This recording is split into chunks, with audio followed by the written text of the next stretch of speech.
Hey everybody, welcome back to my channel. Welcome to another live stream. Tonight I've got a special guest, another YouTuber out there doing his thing. Of course, I'm talking about Matt LeGrand. Great guy. I've learned to kind of be a good friend of his. We've been talking a lot and, we've got a lot in common. And so I thought it would be fun to bring him on tonight. Before we get into that, make sure you check his channel out down in the description down below. And also check out the merch store if you're interested in a hat, sticker, shameless plug up front.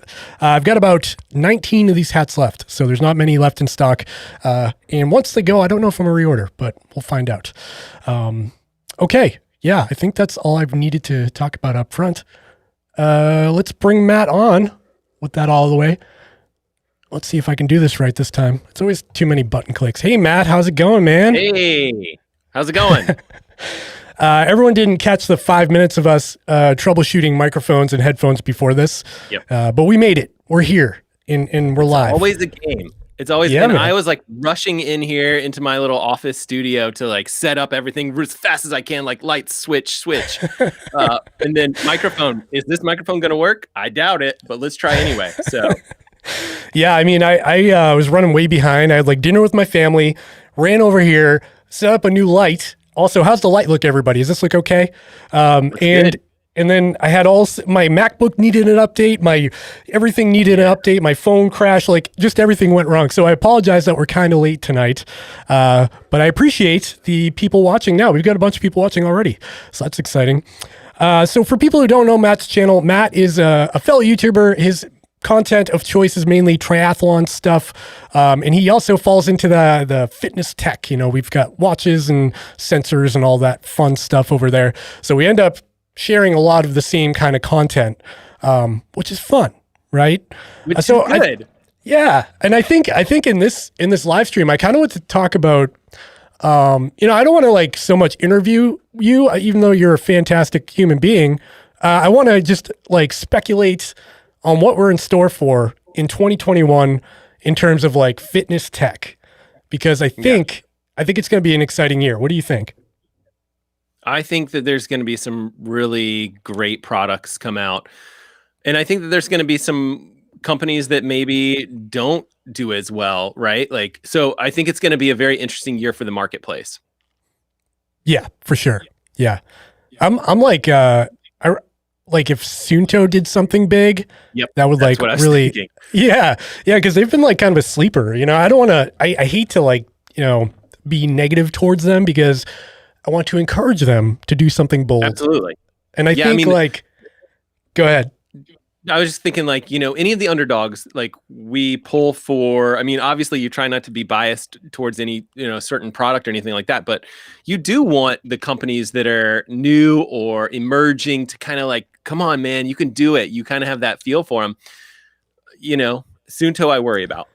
Yeah, same here. Because like, I don't know if you noticed, but like they just discontinued Moves Count, their old platform. I got the email like a couple of weeks ago, like, oh, it's dead now. Now you're only allowed to use the Sunto app and that's it. And so many people, after that happened, I got like an influx of comments on my Sunto content being like, man, the Moves Count.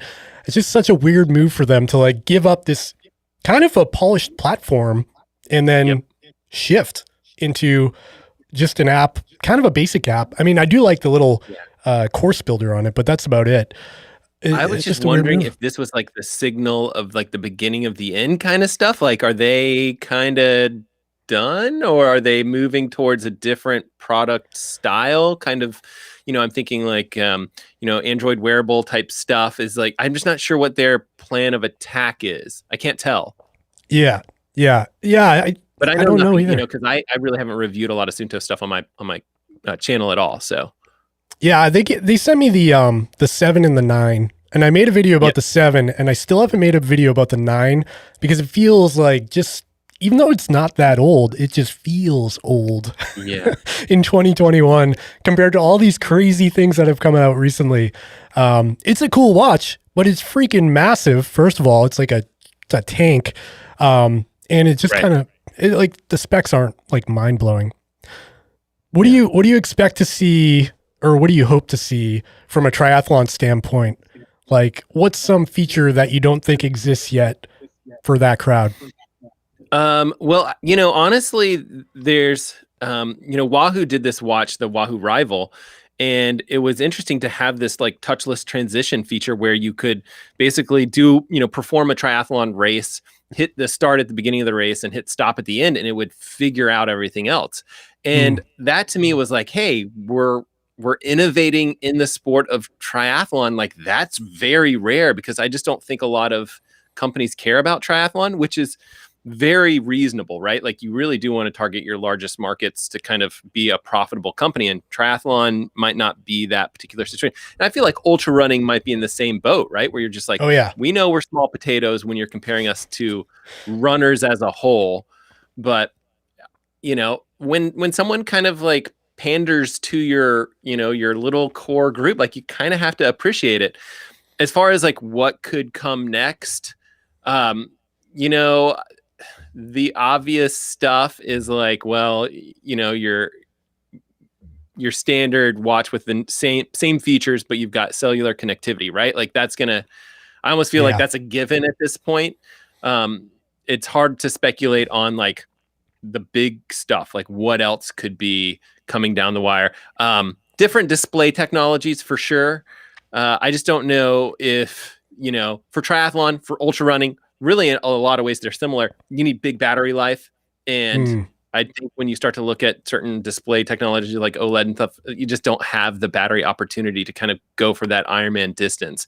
So, I don't know is a real answer. The real answer is I don't know what they're going to come up with to kind of, open up the marketplace. I'm excited. I wasn't expecting a touchless transition from Wahoo. I thought that was very unique. Yeah, and you bring up a good point with that. Like, a company niching down like that is really, I think it's a smart move, because that's kind of Wahoo's only saving grace with with that watch. I mean, it's a cool watch, but we got to be honest here. It's not as full featured as other watches in that price range. For $350, if you stack it up to a Coros Pace 2 or something like that, there's a lot on the Pace 2. Significantly less in, price wise. The Pace 2 is significantly less, and you've got a very full featured watch. Yeah. So. And I think that's what Coros did right. Like, from the beginning, they niched down to the Ultra Runner, basically. I mean, it does other stuff, but they gave their watches to like Sage Canaday and Hayden Hawks, and they got all these athletes in the door up front. And then you see companies like Polar. I think they just endorsed a NASCAR driver or something. Yeah, or Formula One or someone. I don't. It might not have been NASCAR, but it was some sort of driver. And I'm thinking like, okay, I'm not sure that appeals to me. Who are we going after here? Yeah, I mean, don't get me wrong. I'm sure those guys are in great shape, and it takes a ton of work to get there. But it's not like it's not totally obvious from like a couch to 5K person's perspective. Like, I'm not gonna see that guy and be like, I really want that watch because he drives a car. Now that he has that watch, I need it. No, what's interesting is they announced that with the Polar Vantage V2, which is clearly a triathlon watch, right? Yeah. And I felt like that guy, when he was training for his driving stuff, would like do triathlon type stuff. And I was like, okay, they could have just snagged a triathlete to do a lot of this stuff and save. They did endorse that woman. I forget her name. Claybar, is that her last name? Triathlete, foreign woman. It was that guy with the NASCAR, and then it was her. They were like the two spokespeople for the Vantage V2, I think. I don't know. I'm not sure which triathlete it was that they picked up, but I think that they have a couple of athletes for sure on the triathlete side. I feel like they have one of my friends, Eric Lagerstrom. He also has a YouTube channel. I think he's a Polar sponsored athlete, or at least he was. I think he still wears their stuff. So they do have a couple of triathletes for sure. By the way, I just now noticed the hat you're wearing. I wasn't sure if I should wear it, but then I was like, you know what? I've got the old hat and the new hat for Chase the Summit, and it's like, I feel like the old hat really like just means like you're old school. You're an old school fan. Like, yes, you definitely want to show your age and your how long you've been with the channel, and then you break out the new hat, and people are like, yeah, that, I do like the new hat. I like the new hat. I think I bought 25 of those. So you're one of 25. Yeah. One of 20. Man, I need to have this like signed. Next time I see you, I'm gonna have you sign it also. Let's say hi to some of the people in the chat tonight. We've got Steve Fissett. Have a good night. Thanks for joining. We've got Christian Herrera. What's up, ladies and gentlemen of the internet? Stealing your line. And I got Perfect. A giant graphic on the screen because I'm streaming in the wrong size. That's a nice move, Dave. Why is it so big? How do I shrink that? Oh, man. While you figure that out, I'm opening up a drink. Yeah, what are you drinking tonight? I've got to decide. I've got one of the athletic beers that I talked about, which... Oh, yeah. I should have got some of those so we could have talked about it together. Darn. We could have, but I'm not the hugest fan of these. And it's not because it's non-alcoholic. I would love to have a non-alcoholic beer that tastes fantastic, but I think they're okay. But my favorite beer is this one, which is a Breakside Wonderlust. And Breakside is a Portland beer, which is right where I live. I live just north of Portland in the suburbs of Portland. But yeah, Wonderlust is amazing beer. So I'm going to crack this one. Did you already figured out the sizing? I don't even have time to open the beer. What are you drinking? My old standby, the Sierra Nevada Torpedo Extra IPA. Yeah. So, hey, you're real close to Mount Rainier and all that stuff, right? Yes. How far off are you from that? I'm actually closer to Mount Hood because I'm right by the river. So I'm probably like maybe I would say 2 hours to Mount St. Helens and an hour and a half to Mount Hood, something like that. But yeah, I mean, we can go ski up on Mount Hood if we want to. And then we can go see the coast if we want to as well. Kind of, hour either direction. The at the very beginning of Chase the Summit, when it was a blog, my big goal was to climb Mount Rainier. That was like my A goal at the time was to do a 2-day trip up Mount Rainier. Never did it, but that got me going. Who else we got in here? Okay, we got Fit Gear Hunter. Did you see the Ginger Runner's 10-year anniversary video? Oh man, that was so good. Did you see that? Yeah, I did. I don't know if I watched all of it, but I'm just such a huge fan of his that, you see someone like that that's been doing kind of what we're doing. I mean, I know it's different because he does things, his own way.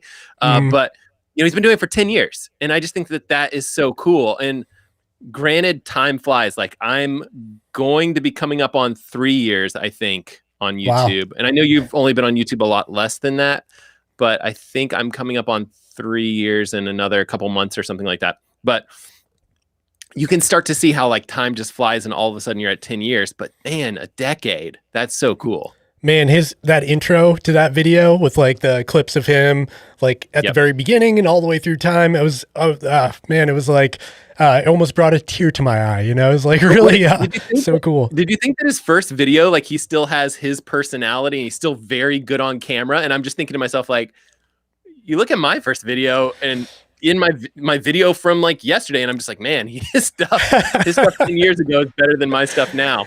Oh man, I went back and watched my first video, which was I had a couple. It was first one ever was about getting ready for my first 100-mile ultra, and the pacing and like the editing is so cringy. I was like hovering over the delete button, but I didn't do it. I left it up there. I think you leave it up there just for that kind of like nostalgic, reference point to where you've, how far you've come. The person that I like to look at for that is MKBHD. Oh, so good. Yeah. Marquez. He's been posting. So I don't know how long he's been on YouTube, but I think it's, it's more than a decade, right? It's whatever. It's probably like 15 years or something like that. So he was literally a child when he started and he's left everything up there. So it's like, Windows 2000 and he's talking about it and he's this little kid and he's talking about the update for the, the new Windows operating system. And you're just like, wow, how cool is this, that this guy became who he is? I really respect his channel a lot. And I think he does a really good job. So the difference between someone like him and me is like, you watch his 10-year-old video, he's 10 years old. talking about like his first laptop or something. And he's Right. doing a better job on camera than I do now, but he's 10.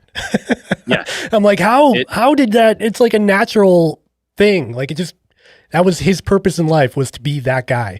And now he's, at the top, which is amazing. Yeah, and I watch a couple of his things. I don't watch all of his things, but like every single time he doesn't do what I do, which is and all this stuff. And I'm like, how is he so clear all the time? You're killing me. Yeah. Yeah. You'd hate if you saw my editing process, my timeline's like just totally hacked up because there's so many. I know what looks like in waveform now. So I just go in and take those out. I just leave a lot of my stuff in there. Just if I can say anything coherent at all, I'm like, leave it in. Leave it in. I think, I don't know, yours sounds very concise, like almost as if you script. Do you script all of your videos? I actually do. It depends on the video. So the last one I did, I was talking about a workout. I just shoot right from the hip, right? And that's I think more fun and it comes off more natural. And then when I do, when I'm talking about a review for a watch or something like that, I have to have a fair amount of notes of, details and things like that, because I promise you, I don't remember the weight and the specs of, any sort of watch or anything like that. It's just like, I do know a lot of it because we've been doing this a long time, and it's like, it's a 1.2 inch screen with 240 by 240 pixel display. Like, you just know that that's going to be the display. They're all the same. But a lot of times where you're like, okay, what was the battery life again? Like, how many hours GPS? Like, if I say this from memory, I'll get it wrong. And then I'll hear about it in the comments for the rest of my life. Whereas if I double check those stats, it's going to be better. I made a mistake in my Apple Watch video. I said something along the lines of, you can't edit the data fields on the built-in app or fitness app, which is incorrect. I was wrong. And I got maybe 120 comments telling me I was wrong on that one. So that was fun. Yeah. The comments are hard. The comments are tough.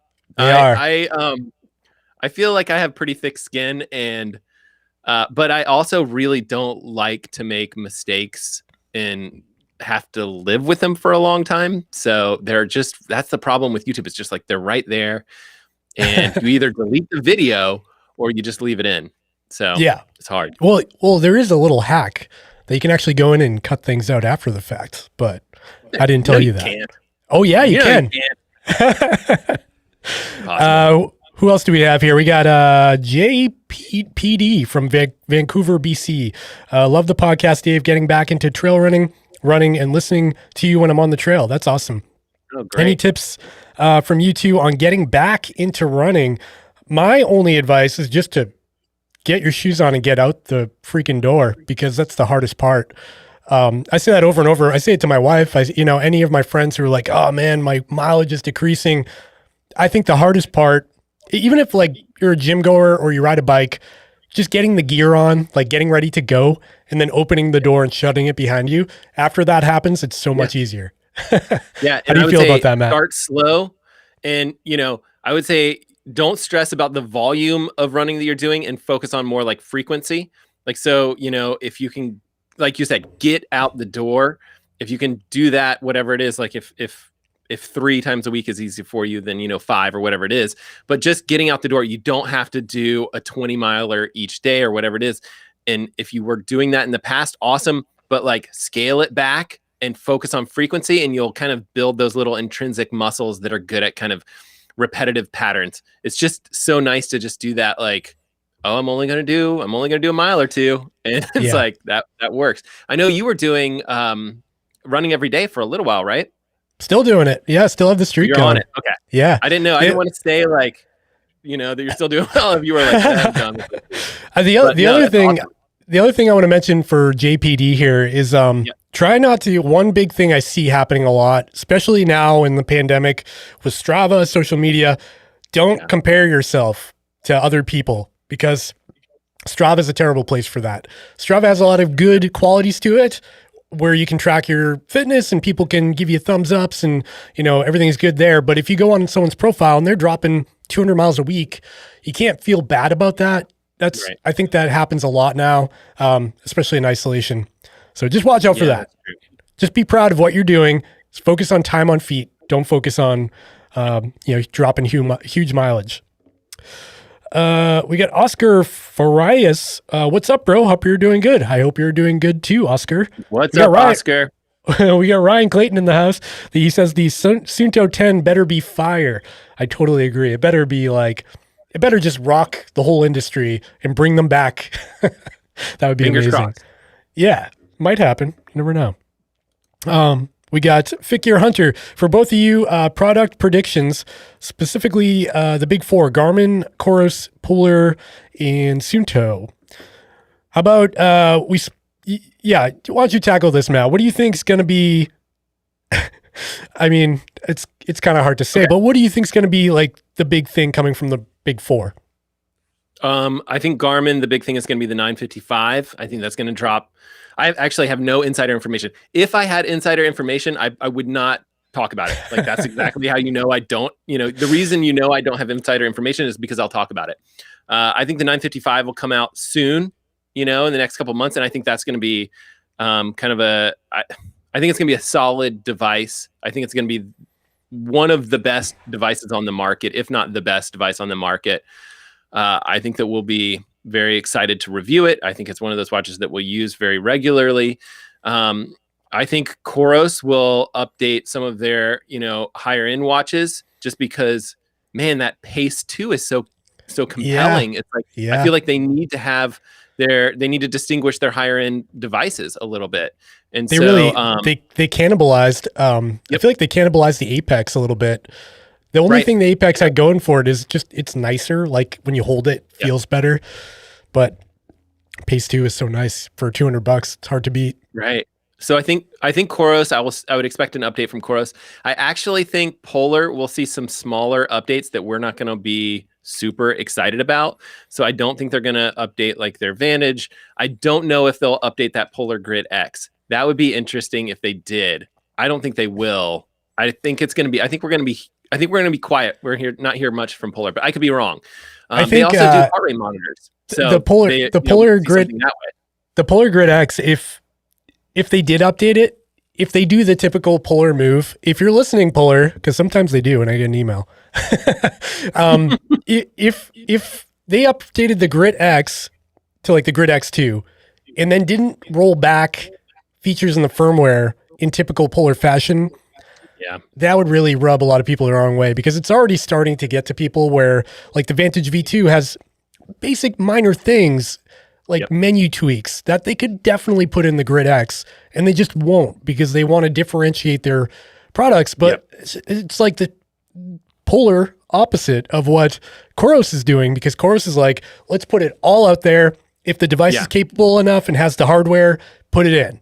And Polar's over here like, nope, you got to pay more for this one because you want to customize your menu. It drives me nuts. Sorry to interject.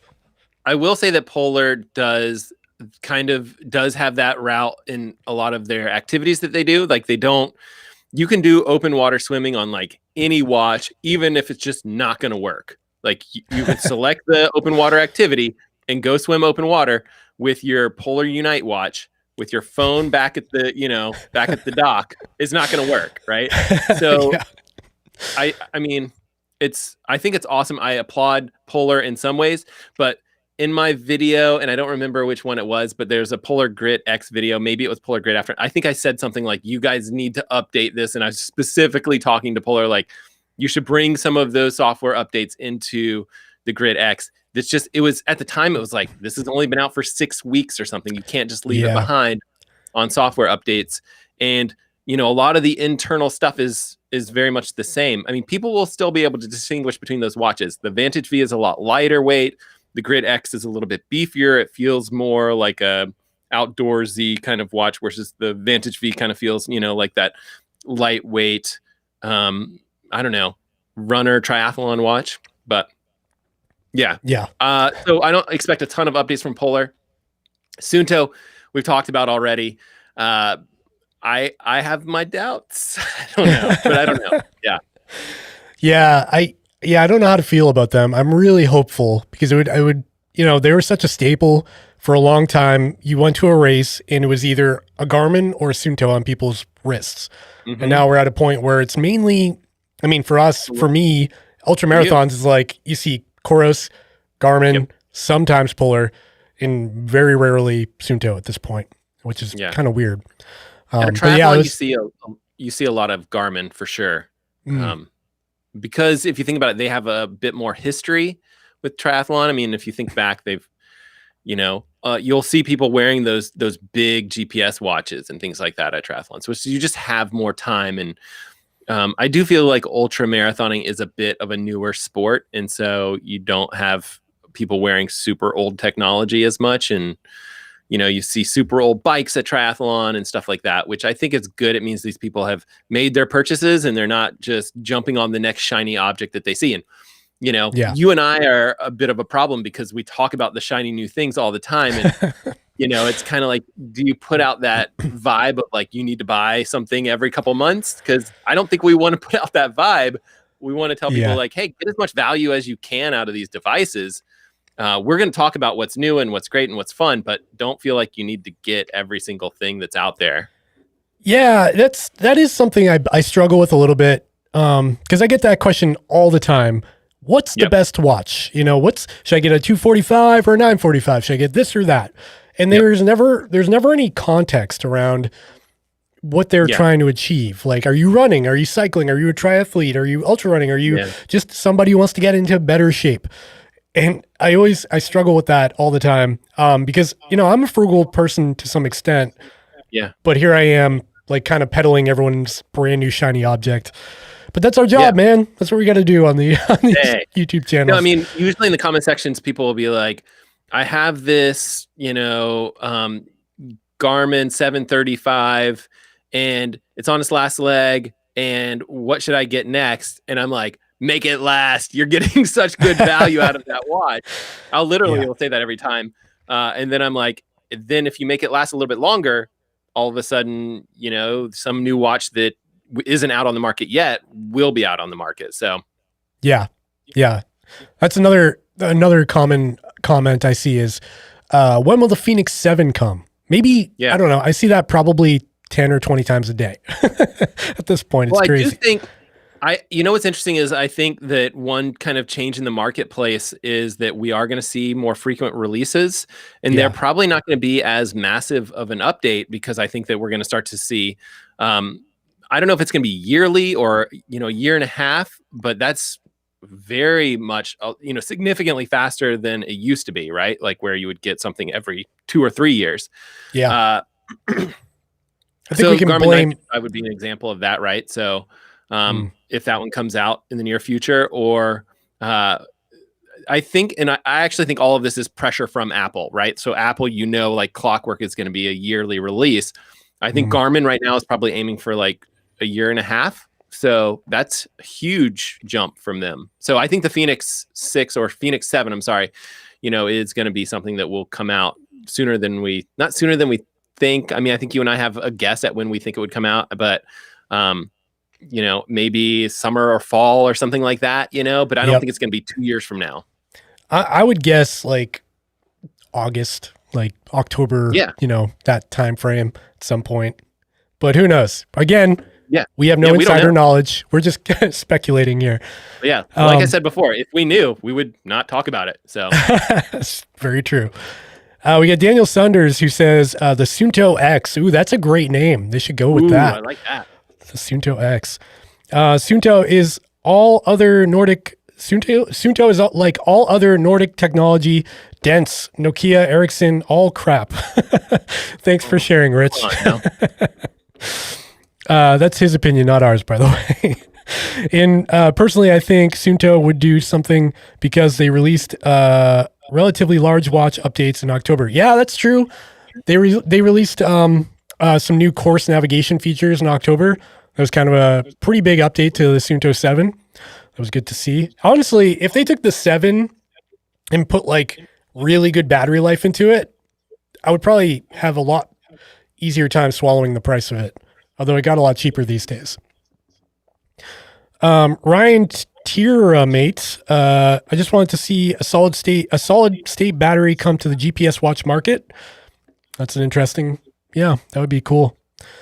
Here in Bend, Oregon, we call athletic beer just beer. That's awesome. So this is this athletic brewing company, and they're actually somewhere in New England, I think. Really? Connecticut? No, I'm not sure. But it's non-alcoholic basically, and they have a couple of different options, and what I've seen is that they also do small releases.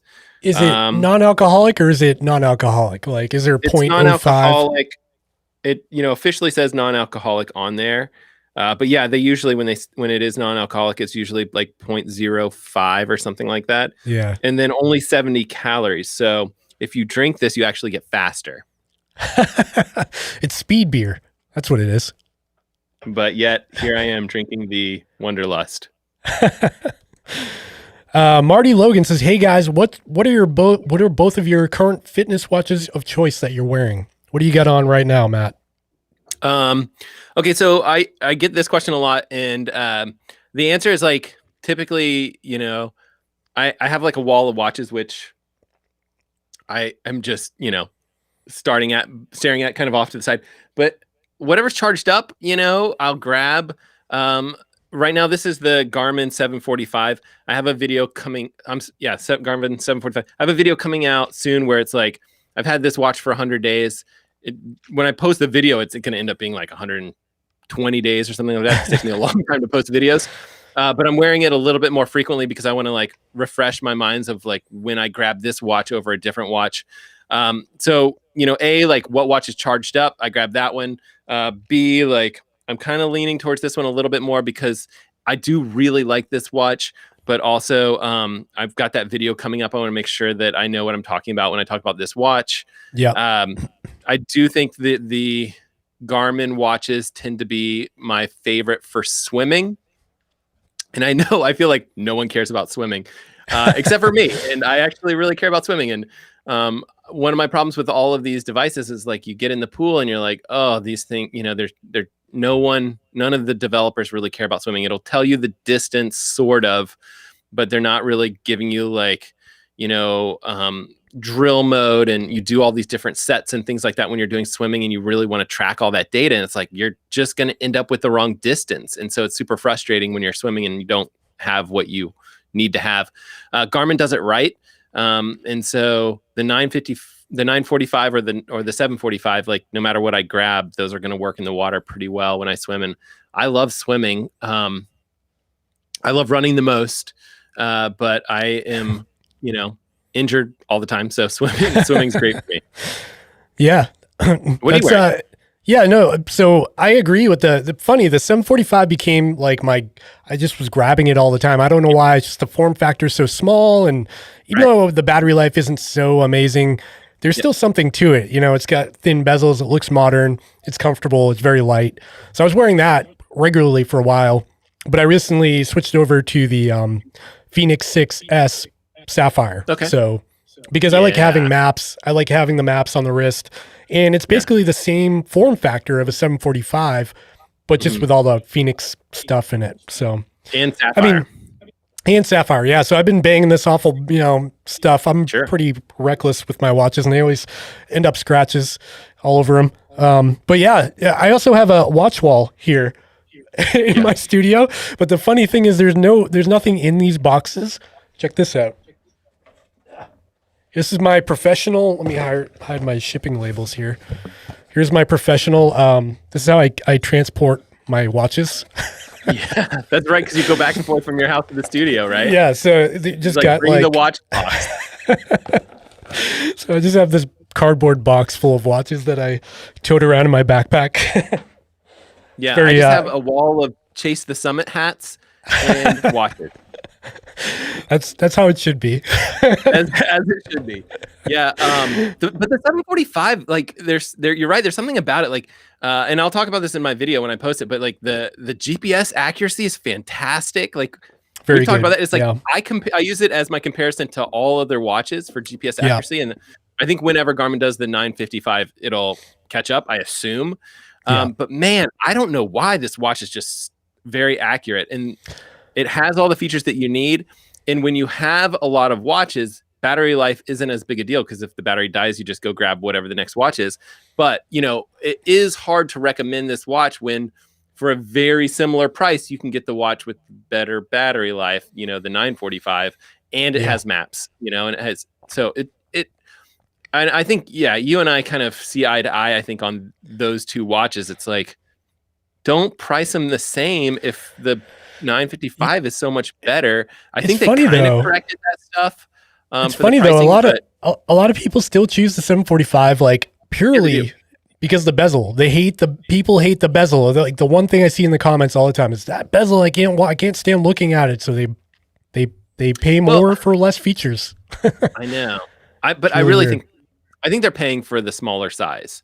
Yeah. And it's a little bit lighter, but I mean, it's a weird kind of dichotomy of prices there, especially when the 945 the 945 was less than the 745. There was like a brief moment. I don't know if you noticed that on Amazon. There was like a brief moment when, that actually dipped under the 745. Really? I didn't catch that. So it was right around Black Friday or something like that. Like it was only a couple dollars under, but it was under. I think I saw it drop into like the high 400s at some point, like 475. Yeah. That's crazy. That's such a good price for that watch. Insane. Steve Fissett, thanks from Montreal, Canada. Thanks for joining. Ultra Dad, thanks for stopping by, man. A little late here. Matt, what's the latest with the Ironman races this year? Is Kona going to happen? So Kona is almost always in October. However, what they did was they actually scheduled it for February this year, which then it didn't, and they canceled it. Right. I could see something like that happening again, where they originally have it scheduled for October and then they bump it to February. Again, a lot of the problem is that they don't have the opportunity to have qualifying races. Just because, I think we will get into the summer and we will probably not have a ton of race opportunities early in the summer. And then maybe late in the summer we will. It's very hard to say. I think, maybe it's okay if I say this on Dave's channel, but I wouldn't say Ironman is a tricky brand where they're going to cancel races last minute. They're, in a lot of ways, not super friendly to their Patreons, the people that are, purchasing this race. They know that they've got your money. They know that you're going to choose Ironman because what else are you going to do? And so I think that they take some liberties, like canceling races late. And so I don't think we're going to know what's going to happen to Kona until the very last minute this coming year. Again, I think as we get into the summer and more people get vaccines, maybe. I could definitely see them doing the same thing, moving it to February again to just buy them some time. I wonder if, some of these races just start doing like elites only and like doing what they did for that Hoka Carbon X2 challenge where all the athletes were tested before when they entered the door. It was like a little bubble where no one had to wear a mask because they were tested 5 times before they walked in the door. And then they all lived together, basically. Even like the announcers and the crew and everybody was just overly cautious and tested like left and right. I could see that becoming a thing because, bigger, higher profile events like Kona are spectator sports to some extent. Yeah. And maybe that'll be the path forward. And then like normies like us have to do it virtually or something. Who knows? Yeah. It's interesting because you start to think about like, Kona is the triathlon's big thing, but like the real big races are like the New York Marathon, the Boston Marathon, like these races where you have 50,000 people come from all over the world and they descend into basically some small town outside of Boston, and they corral all these people tightly together, and they're going to send them off in these massive waves. And you think about that and you're like, yeah, we used to do that. And now, like, when you see people hug on TV, you're like, whoa, they're not even, I don't know. I think it's going to be a while. Boston is actually, they announced that they're going to, have a race. They announced they're going to have a race in October, and my wife is qualified, so we're hoping to go. And so I'm not sure what's going to happen. Like, are they going to say like, hey, if you've had a vaccine, you can race, or are there going to be that like haves and have nots kind of situation with the vaccine. I don't know how things are going to go. Yeah, that's going to be a weird one. That's going to be a really weird one because you've got, the elites. Yes. And they come from all over the world, Right. Well, I think with Boston, you'll get people from all over the world in the non-elites. So it's true. Yeah. That's the problem, I think, with that race is people are going to fly in from everywhere. And it just doesn't make sense logistically, even from like airports and hotels. And I mean, all the pieces of the logistics don't make sense in a COVID world. But maybe it's one of those things where it's like, hey, if you're tested, come on. I don't know. Yeah, but even still, like the time from the time you get tested to the time you actually show up at to toe the line, I don't know. A lot could happen in there. And I think ultras make so much more sense, right? Where it's like, hey, we can do things safely. Granted, we're not going to have the tub of peanut butter that everyone dips their same hands into. Like, we're going to make that one change. And then after that, we're just going to send people off in waves and we'll be fine. It's like, I feel like ultras can do it, whereas major marathons have a hard time, and maybe like major triathlons. Ironman has kind of has a plan of basically like sending people off in waves and really spreading out transition areas. Ironman does have a plan. I think, obviously less people do Ironman than something like a Boston Marathon, but they are still big events. And so, ultras, yes. Ironman, depending on the location, like everything goes in Florida. So sure, but probably not, other locations, California, for example, who knows? Yeah. I mean, even ultras though, some of the bigger ones, Western states comes to mind. And even Vermont 100 up here in the Northeast, there's a lot of people there. And I was watching Ryan Clayton's, one of his, like, how you start watching a video of someone's and then you just get looped into like all of their content.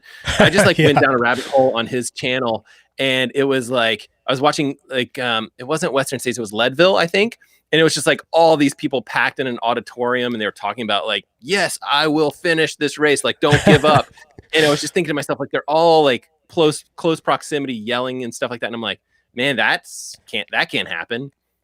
I know. And that's the worst part, because that's kind of like what ultras are all about. Without that close contact and people cheering you on, and the crew and aid station people like clapping for you and filling up your water bottles and hugging you. Like, it's going to be it's going to be weird for a while, I think. And you're signed up for a couple races, right? Yeah, I've got 2 on my calendar. Vermont 100, or 3. Eastern States, Vermont 100, and Mid-State Massive. I got deferred because I was injured last year. So, I don't know. When are you going to come out west? Yeah, I want to. During this time, when the vaccines become more available, I think I'll be doing some more traveling. I definitely want to branch out and do some like West Coast races, or even just like, fly around and like, I want to do part of the Wanderlust Trail out there, like around Rainier. That looks beautiful. I just haven't gotten around. Haven't seen enough of the world. When you do start to travel, and I'm just like, this is projecting way out, right? Like, why not, right?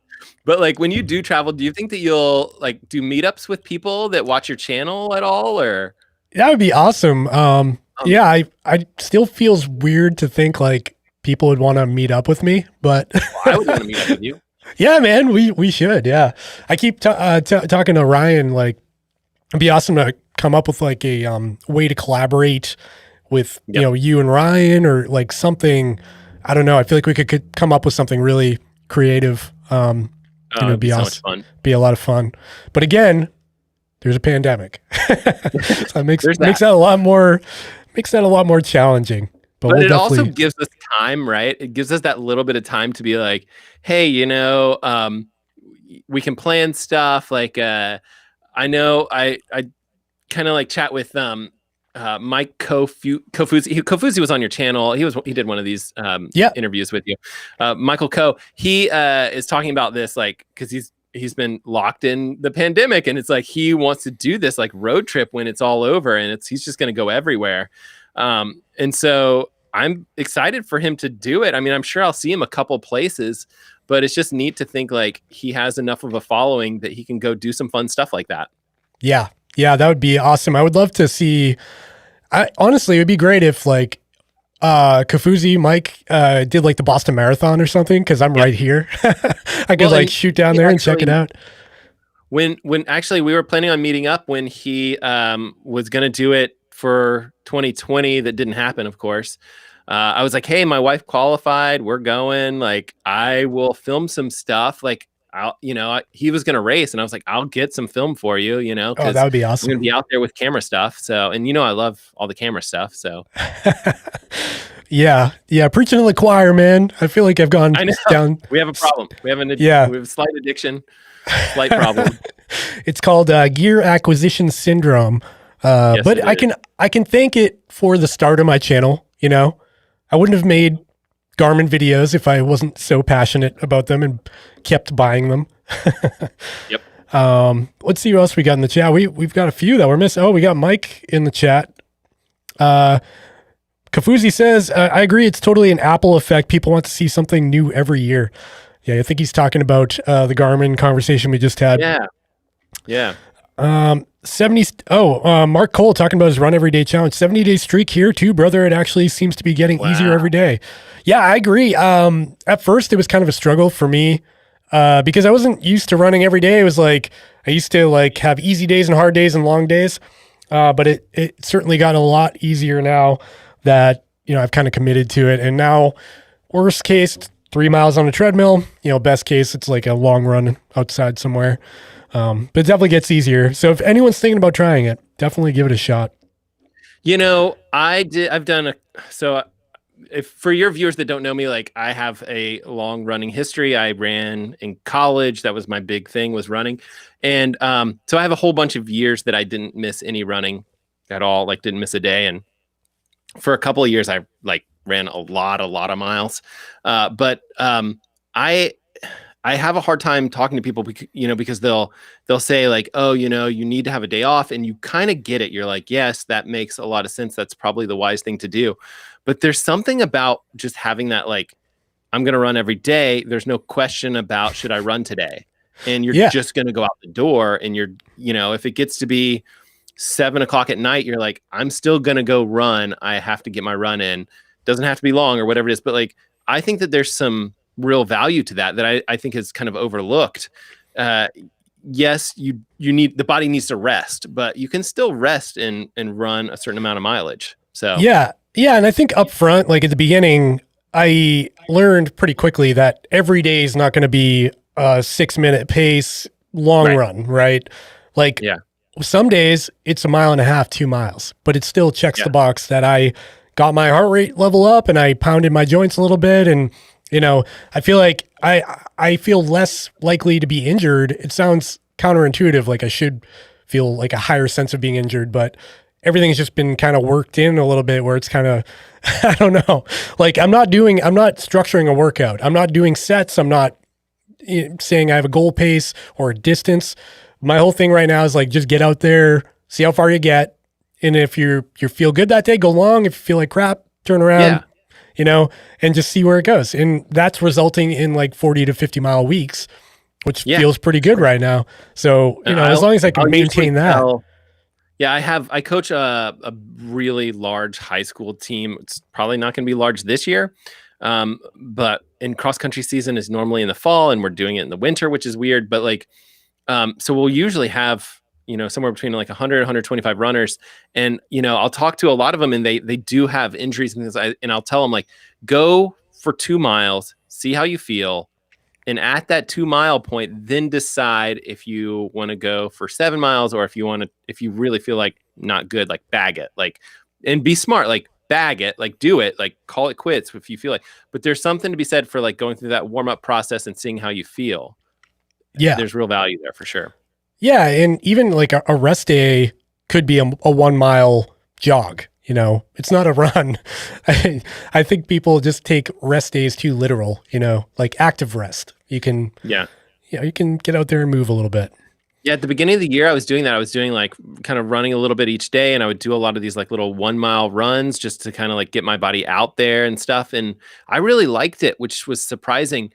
and you kind of start to think like, well, what do people think when they look on Strava and they see that little 1 mile run? And I just kind of have to like get over it, right? Where it's like, yeah, I'm injured a lot and this is what I'm doing, right? Like and I would say something like evening mile or morning mile or whatever it is. It's just like, I'm going out in the dark and doing this little mile. And it was I really enjoyed it. I wish I could keep doing it, but such is life.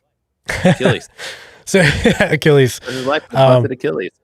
So the Strava thing I struggle with. Yeah. But what I do now is I don't put everything on Strava anymore. Like it's unfortunate because I don't really have a place that has everything. Like I've got all the Polar, Coros, Garmin, and I should be better at that. But 80% goes on Strava right now. So here's what I would do. Training Peaks. Have you ever heard of that? Yep. So they have a free account. I would do that. And you can have it auto upload from Garmin.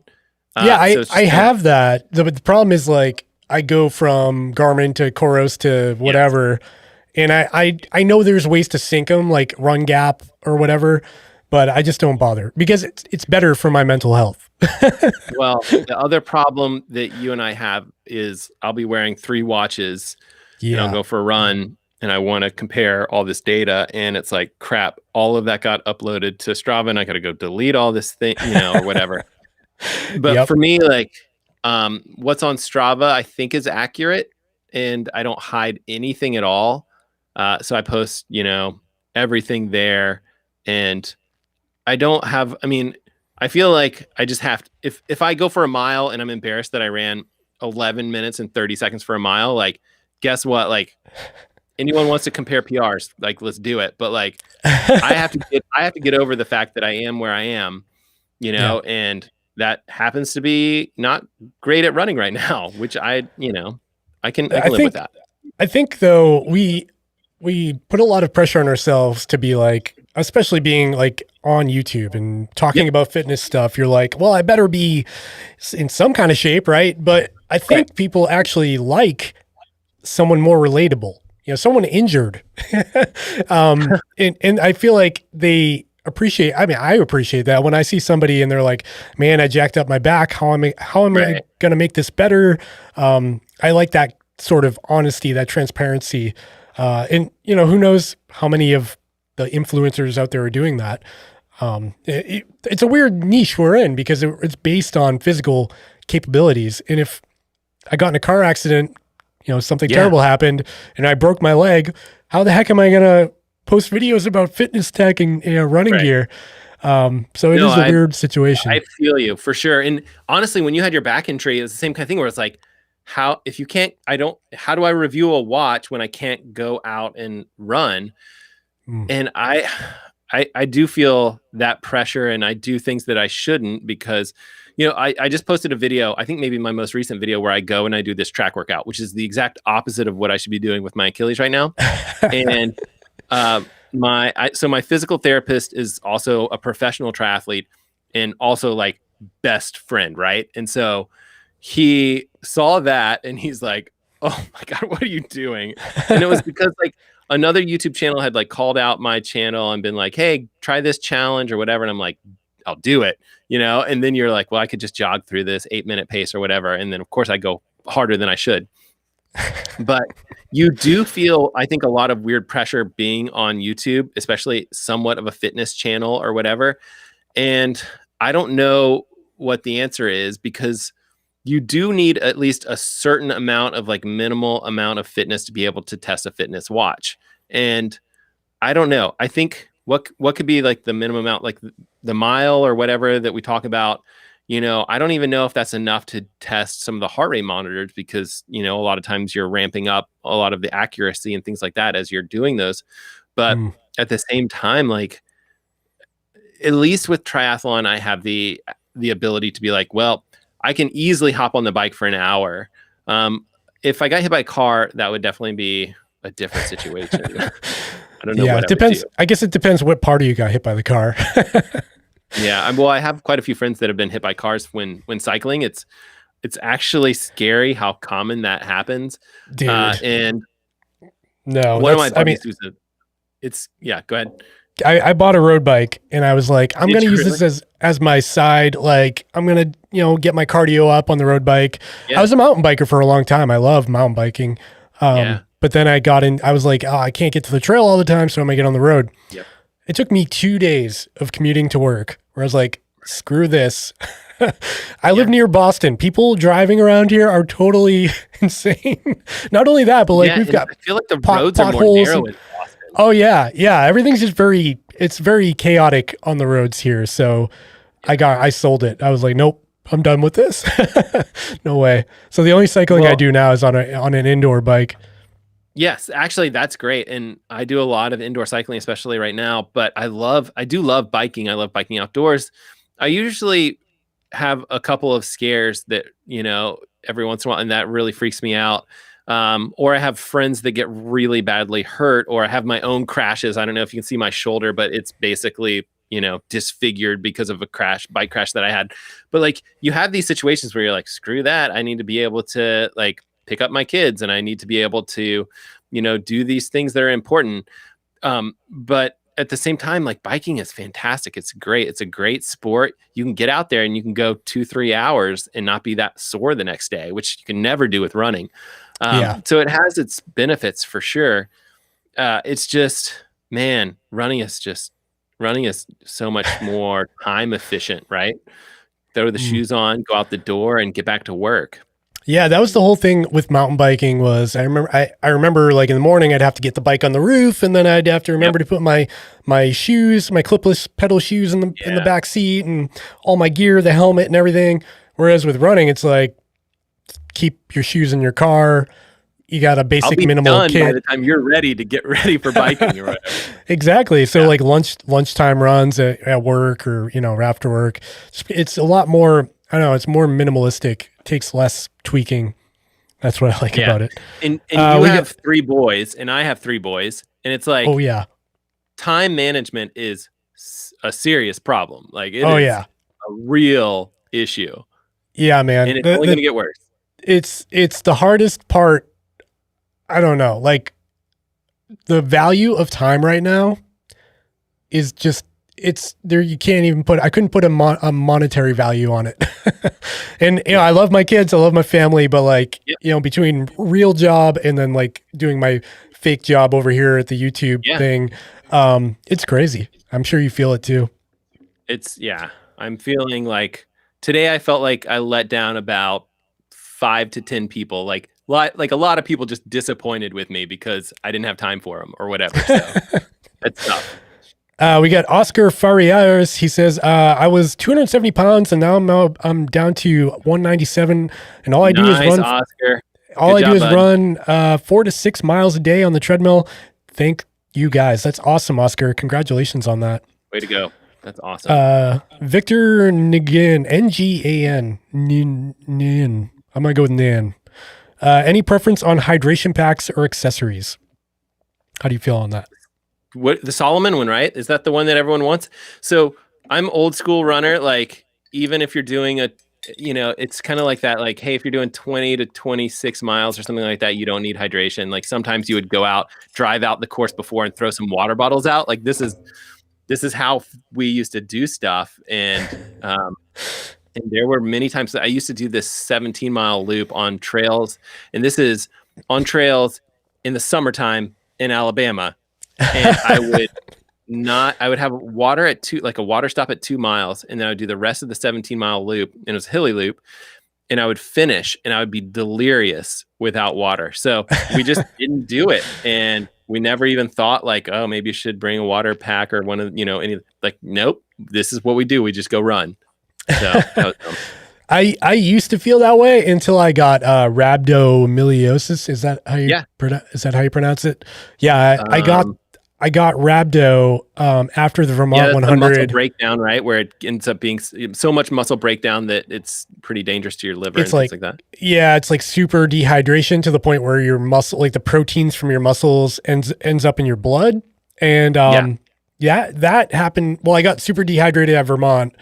And then a couple of weeks later tried to do this trail called the Waypack Trail. It's 25-mile trail run with like very limited water, and I only took like a liter with me. So I ran out halfway through, and by the end, I could actually like feel my liver. It was like really unnerving. Yeah, it was a whole thing. I like had tests, and yeah, I was in rough shape for a while. So ever since then, I take hydration a lot more seriously. But yeah, so you went to the hospital for that, right?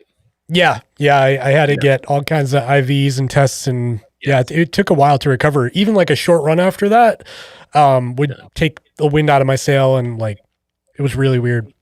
But in terms of like hydration vests that I like the Salomon, like you said, the Salomon S Lab 5 Advanced Skin 5 set and 12 set.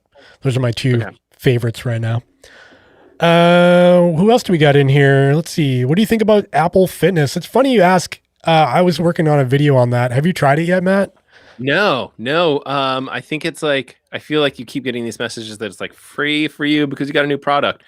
But this is really ironic. So I write Apple software. So like iOS software, like Swift programming language or Objective-C. Like that's what I do for my real job, as we talk about real jobs and fake jobs. But I don't have an Apple Watch. We had the first Apple Watch in the house. Like my wife wore it for a little while and just gave it to someone. She didn't like it that much. She just like gave it to someone else because she didn't like it that much. And so I wouldn't mind checking out the Apple Fitness stuff. It looks good. It's gotten really good reviews. So I'll be on the edge of my seat whenever Chase the Summit video comes out with the Apple Fitness stuff. Yeah, I don't know. I feel like I'm not the right clientele for it. It's interesting, but it's basically... But your wife does stuff like that, right? Yeah. So I feel like I kind of showed it to her, but we also have a Nordic Track treadmill with the iFit stuff on it. Yeah. And that's very similar to what Apple's trying to do. Right. So like if you have iFit, I don't see why you'd get Apple Fitness, although it does integrate a little bit cleaner with the whole ecosystem, like the Apple thing.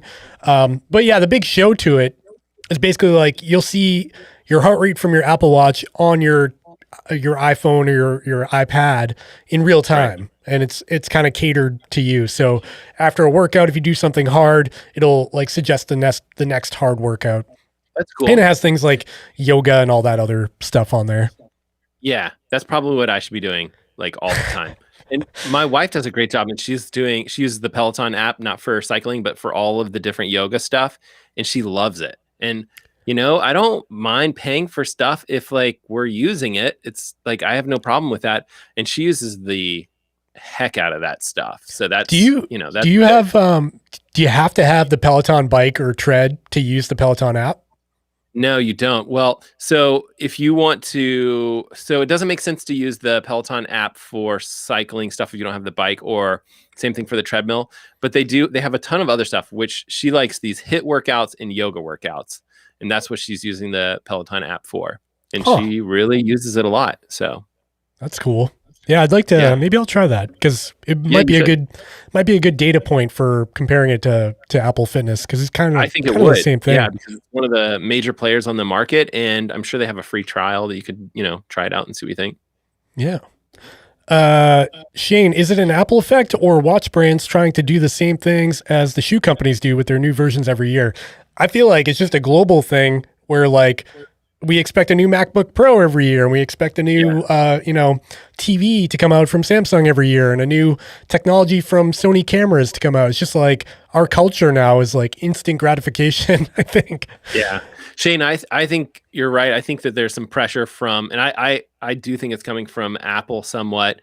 I think that, really the features that we're going to see from Garmin in the future, they feel like an effect from Apple, right? Where it's like, we got the basic stuff like notifications on your, watch and all that stuff. And now it's like, now you can do music on your phone, on your watch. And now the next thing is like, and maybe we could talk through your watch. It's like, we're going to start to feel, Garmin is feeling the pressure. I think Garmin's really feeling the heat, not from, Polar and Koros and Sunto, but they're feeling the pressure from Apple, right? Like that's the big fear. Yeah, it's interesting because it's probably the only area where Apple is a value. compared to like when you look at the Apple computers, they're very expensive compared to the competition in the Windows market. And when you look at like Apple earbuds, they're crazy expensive for what you're getting. But when you look at the Apple Watch, what about their can ones? The Air, I don't remember, the something Max or whatever they're called. The EarPod Max. Yeah. But then you look at the Apple Watch, and like the Apple Watch SE is $279, and it's pretty awesome for $279. Like I put that right up there with the Crow Space 2 being a good deal, because you get a lot of flexibility there.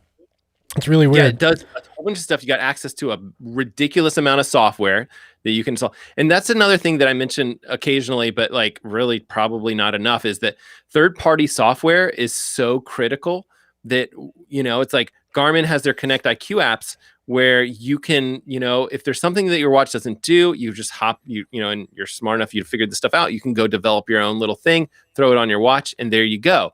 But, Apple, like, take that to the max, where it's like thousands of developers are, putting their work towards these Apple watches. Well, you're going to have some really cool apps and things like that. All of these companies like Polar and Koros and Sunto, they're all missing out on that piece.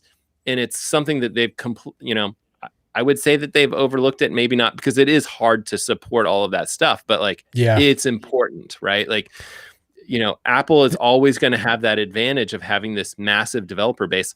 I mean, this goes back to like Windows versus Apple, where like all the developers started developing towards Windows. Like, why would you worry about Apple? There's just a small segment of the, of the people buying computers and operating systems. So it's like, focus your development efforts on Windows, and then all of a sudden all the software's for Windows. So why would you buy an Apple? It's kind of like a pattern that just kind of builds on itself. So I think it's something that at least Garmin has started. I have issues with the Connect IQ stuff, but there's like a very low standard, I feel like, for there's a couple things. Like the programming language they chose was Monkey IQ or something, which is kind of like Java, but it's just like, why not just stick with something that's just a standard? And so there's a lot of problems that way. And I get it. Like they needed to kind of lock in some things, but Apple, it's like, hey, if you know how to program towards your MacBook Pro, then you could also program towards the watch. Like a lot of people are gonna be like, okay, that makes sense, I can do that. So it's not some obscure language. And Android Wear, same kind of thing, right? It's like you're gonna have access to a whole bunch of applications, and we should probably talk about that more when we do these watch reviews. It's like Koros is never gonna have that thousands upon thousands of developers developing towards their platform. I think that's something they pride themselves on, though. Like they were never gonna do music. They're never gonna have like fancy pants things going on. Koros is all about like rock solid, reliable baseline of features, and nothing over the top, nothing extravagant, because I feel like they're marketing towards people who just don't want too much fluff, right? And that's like if you look at a Garmin and you're like, why the heck would I want music on my running watch? Well, you probably just buy a Koros. Yeah. Well, I don't know. I mean, how many, like you and I both like Garmin, like we both use these watches. Like how many times have you listened to music on your watch, like from your watch? Maybe in the realm of 15 times. 15 times, and you've probably had that ability for 2 years, I'm guessing, about. Yeah. And I'm probably less than you. I'm probably like less than 5 times. So it's great. It's a cool feature. I've never successfully used the Garmin Pay feature. Never. Oh, I use that all the time, actually. Now more than ever with the pandemic. It doesn't work with my bank, where it didn't last time I checked. And so I'm like, well, can't even test this. It's actually surprisingly cool. Like if you're grocery shopping or something and you just go blink and then you're done. You don't have to dig out your credit card or anything. So I kind of like that feature. Cool. Yeah. But it is kind of unfortunate that they only support, like, I have Bank of America, so you're good. That works by default. But if you have like a smaller credit union or something like that, it's definitely not as easy. Matt, we got a question for you. Use your software magic skills and create the ultimate swim app for Garmin, please. Can you get on Oh, that? I would love to. Well, again, like monkey IQ, is not something that I really want to dive into. But I would if it was like, hey, I need something. But what it allows you to do is, so there's a product that I really want to test. Like there's all these kind of like arrow meters, which is complicated in itself, just explaining what the product is, but they're ways to kind of determine how aerodynamic you are on the bike.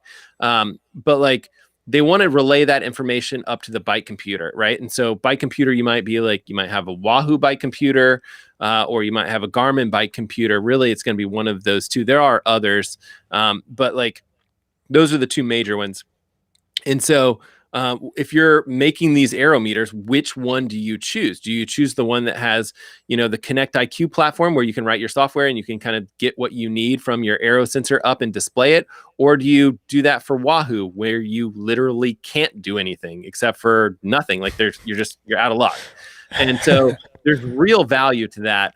And so I see some situations where I'm like, hey, there's this hole in this piece and I want this information. Like I'll go develop it and do it myself. Right now, I'm at this point where it's like I have literally no time even to do my job that pays me. It's like I don't, it's like, and then I struggled to get my one video out per week, and so it's like, I'm not going to pick up. Not that I couldn't pick up a different programming language. Wouldn't be that hard. It's just like I don't know that the value would be there for me, and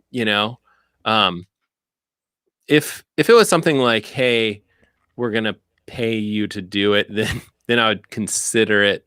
I don't know. Yeah. Garmin swim stuff is, I think, solid. It's it does what needs to be done for sure. So I don't see so what I would want to see on swimming, and here's my here's my wish feature. Yeah. Would be a learning algorithm for like detecting what stroke you're doing. Because when we talk about when you think about swimming, you think like, why would Matt go do anything except for go do freestyle, right? But like if you think about real swimmers, like what they do is they'll go to the pool, they'll do some kicking, and then they do a fly set where they're doing butterfly, and then they're going to do some breaststroke stuff, and then they're going to do backstroke, and they're going to do freestyle. And I do like very little of that because I'm very much a triathlete and I'm absolutely horrible at all the other strokes, but I swim with real swimmers. And so I get roped into doing, other strokes. And so what you can do, and I've seen certain this is diving deep into the woods, but I've seen companies do this where you use a learning algorithm to kind of detect the accelerometer data and kind of detect which strokes you're doing. And then, you're automatically displaying all of that information in your final results. So you get your final data, you can imagine like your Garmin data or whatever it is. And you can kind of see like, okay, well, that 25 that I was doing fly, I did this time. And then the next one I was doing backstroke and I had hit this time. And so that is really cool data to have, especially if it's being auto detected and you don't have to try and go change settings or something like that on your watch. But to do any sort of learning algorithm stuff, you really have to have a ton of data, which Garmin has, but I personally don't have it. And so I just don't swim enough, I guess. But do you guys like learning algorithms and things like that for your work stuff? For my work stuff, I'm mechanical, so I just deal with nuts and bolts. Right. You're like CAD, figure out how this I do. Yeah, I do like 3D modeling and like bearing sizing and like structural analysis and all that. Yeah, that stuff that I lived 9 to 5. Yeah, but I mean, if it's robotics, then there's going to be learning algorithms, right? So yeah, it's a weird thing to be a part of. You see these automatic robots driving around and doing things, and yeah, it's very interesting. I could see that. The way I look at it is, you're building Terminator, Skynet. You're part of Skynet. You're trying to kill us all. So yeah. I don't know if we should be supporting your channel. Well, if you support my channel, maybe I won't have to work there anymore. There you go. Someday. Here's a good question. How do each of you want to see your channel grow in 2021 and then over the next 5 years? Wow. I can't even think past next week. Sounds like forever. Yeah. Let's hear your take on that. Okay. So here's something that I would suggest for anyone that's new to YouTube. Like start now, because what you'll notice is that as you start, it's very, very difficult. It's just like you have this like slow growth, and you're thinking like, I am never going to hit 100 subscribers. And you finally do, and then the next 100 is really not that hard to hit. And so it's a very like I would describe it as like, it feels very exponential as far as growth goes. And so, the sooner you start, the better. So if you're thinking about starting something, like, start it and then tell me about it, because I'll come watch your stuff and I'll come help you as best I can. But like, so you think like 5 years, and you're thinking like, okay, well, exponential growth. Like, I do hope right now I think I'm over 5,000 subscribers. And it's kind of one of those things where it's like, okay, I hope that I'm faster than I have hit 5,000, that I'll hit 10,000. And so, you start to think, okay, well, hopefully eventually I'll get to, where Chase the Summit is. Because, and I think what's really cool is like celebrating those little milestones. And I do worry a little bit about like, you have these numbers and things like that, and that there are these metrics that you're like, oh, I need to hit the next milestone. Whereas, they're just numbers, and they're not necessarily as important as putting out like decent quality videos.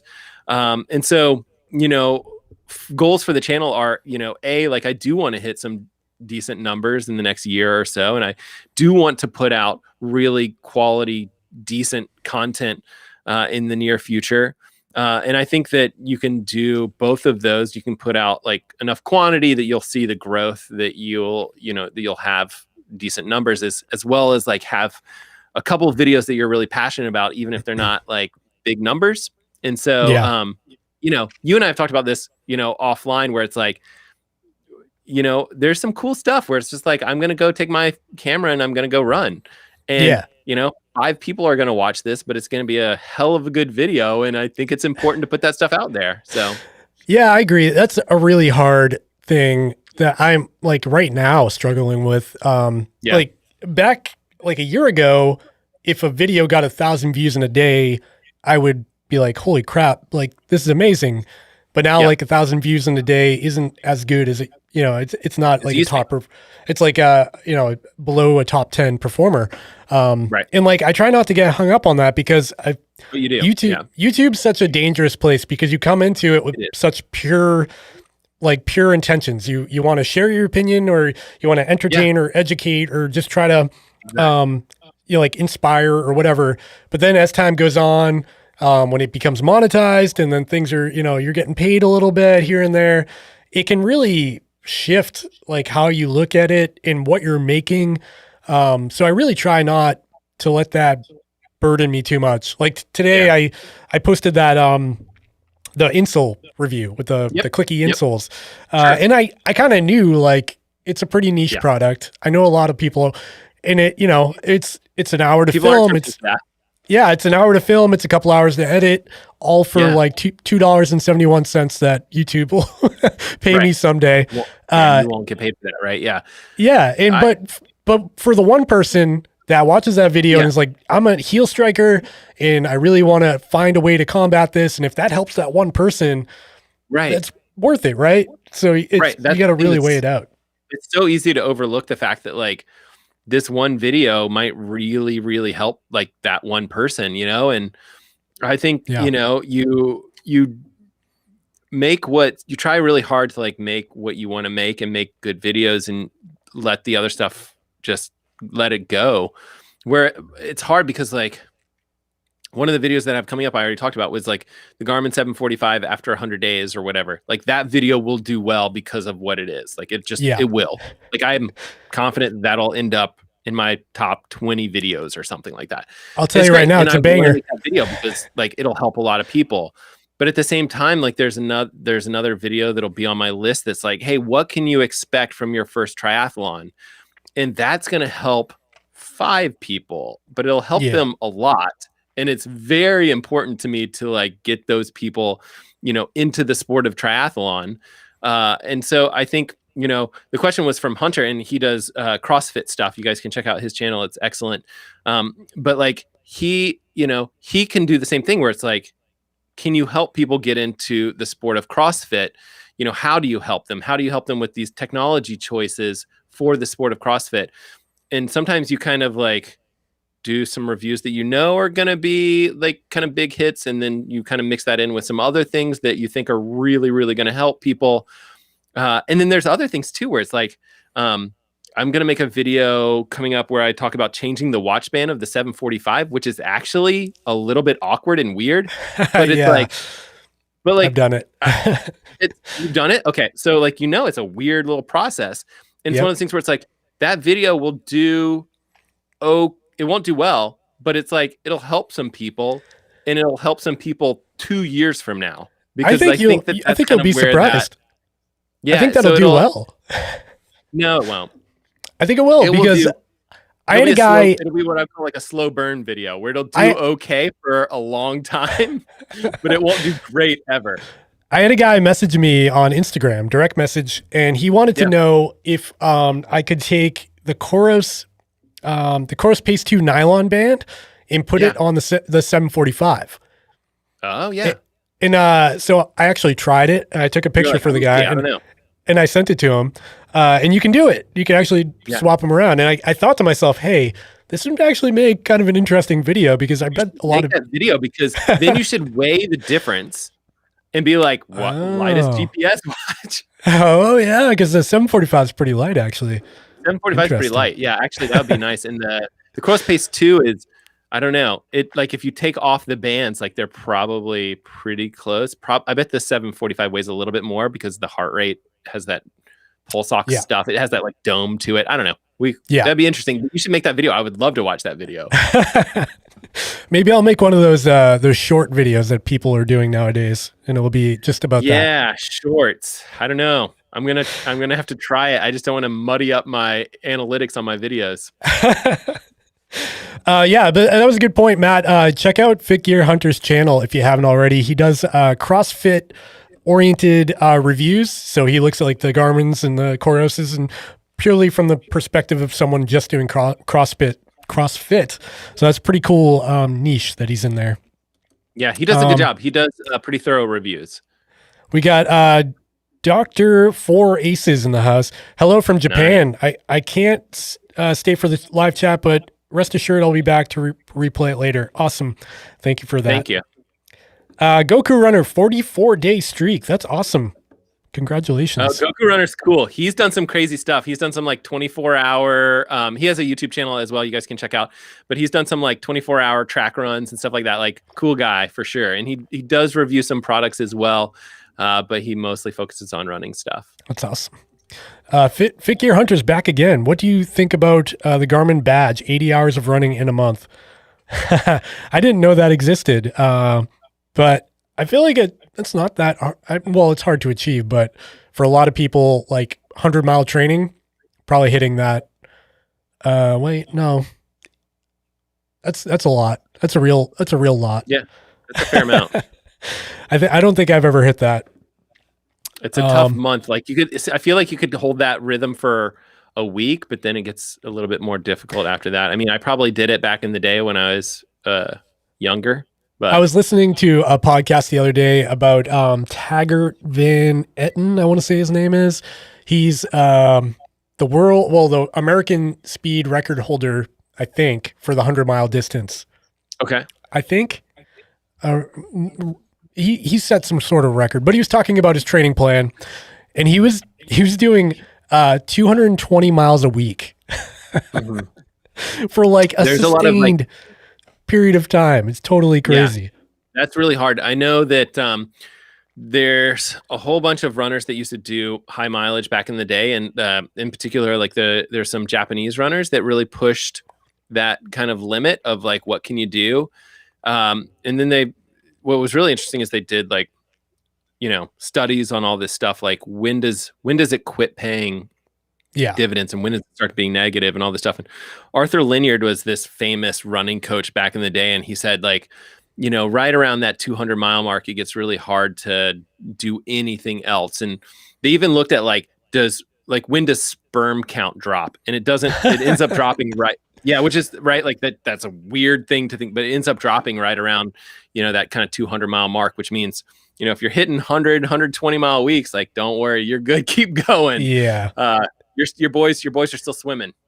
Yeah. I feel like, there's definitely a point of diminishing returns there where, well, I don't know, if you're cranking out 100 miles a week.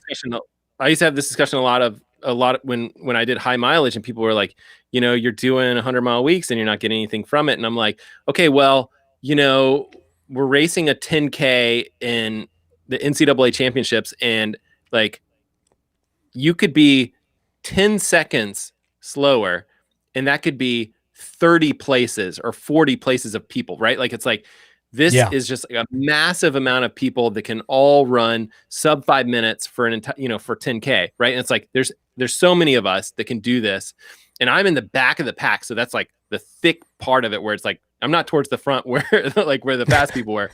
I'm in the back where it's like, hey, 10 seconds makes a huge difference between, the amount of points that you're scoring for your team. And so it's like, yeah, you have diminishing returns, but it might be 10 seconds over 10K, which might be a lot of points for your team. And for me, like, high mileage worked, and I got a lot of flack over the years about like how your knees are going to be bad and all this stuff. Right. And it's like, and all I could say is like, hey, this works for me.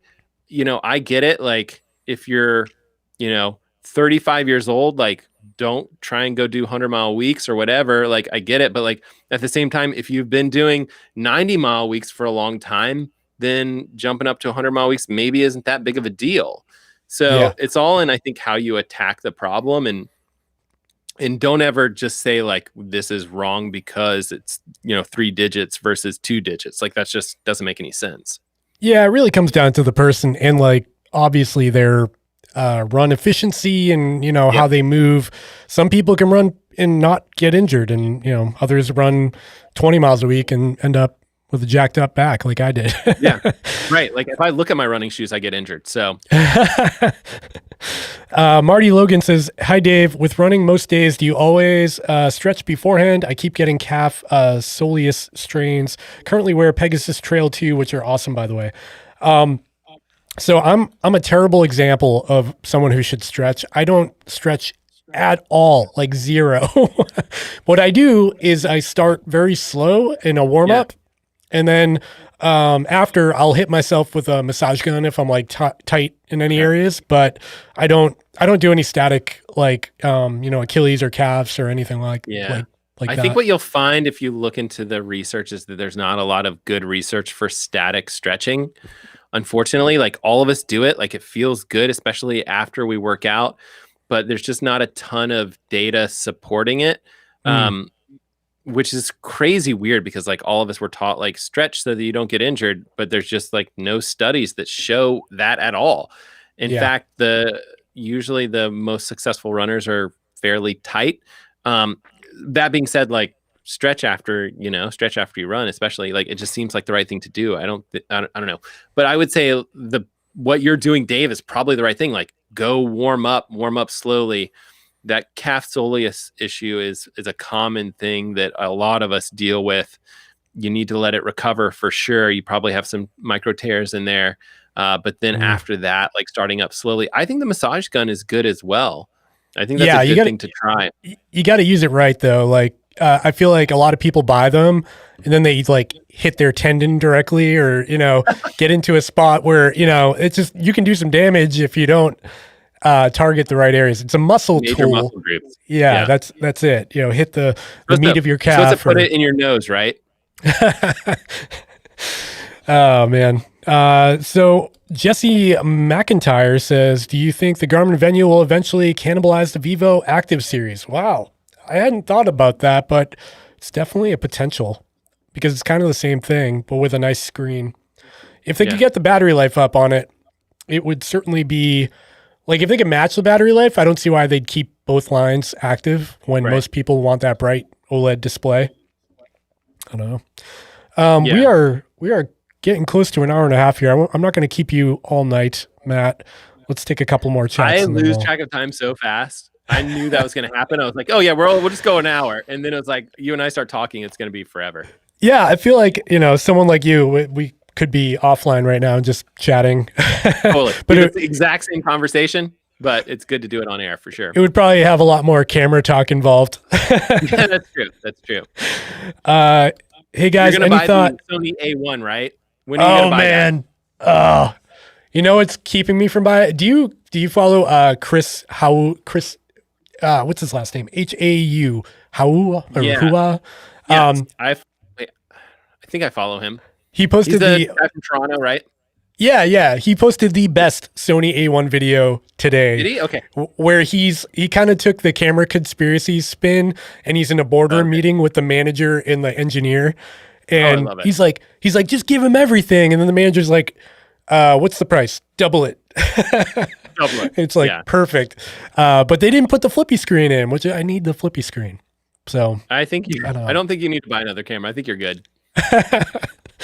I think I'm good too. I think you're good too. You got one too with the A7S. Let's make Ryan buy that camera so that we can vicariously live through him. He wants a cinema camera, that guy. I know. Good idea. Okay. Let's see. Victor Nan again agreed to the audience that resonates with YouTubers going through the same struggles and experience. Great job, guys. Oh, that's good to hear. Thank you for chiming in. Okay. Leona Wong. Well said, Dave. We love the transparency. Best way to learn and support each other. Yeah, totally true. If you get injured, you should certainly share it with your audience. And we all know Matt is cutting the heel off of his shoe right now so he can go run. Right now, I'm like just sawing away, like while I'm talking on this video, I'm just cutting some shoe in half. My physical therapist, he was like, we need to cut up some more shoes. These are too old. I'm like, okay, I've got a whole bunch of shoes to cut up. You got to come up with like a custom shoe where you got your shoe and then like a neoprene stretchy thing that goes around the back. That kind of like hugs. Kind of a random question. I've been searching high and low. Are there any good spin bikes that you know of that play nice with Garmin and auto adjust resistance based off the Garmin heart rate? I know nothing about that. I don't know. Okay, so I haven't heard of anything that auto adjusts resistance based on heart rate. There are a lot of things that will auto adjust based on power. So typically what you'll do is like, so, you've talked about running power on your show for, I don't know, a year or more, but running, power really comes from biking. That's kind of where it stems from. And that's the amount of force that you're putting through the bike, amount of wattage that you're putting through the pedal itself and things like that. But there's a fair amount of bikes on the market that will adjust your workout, how fast you turn the pedals. They'll slow the pedals down, trying to make you push a certain amount of power. And they do that basically by like ramping up the resistance, trying to force you to kind of push a certain amount of power. They don't necessarily do it based on heart rate, or as far as I know, I haven't seen anything that's done that based on heart rate. So there are a fair amount of bikes on the market, like Wahoo has a spin bike, and I'm trying to think of who else.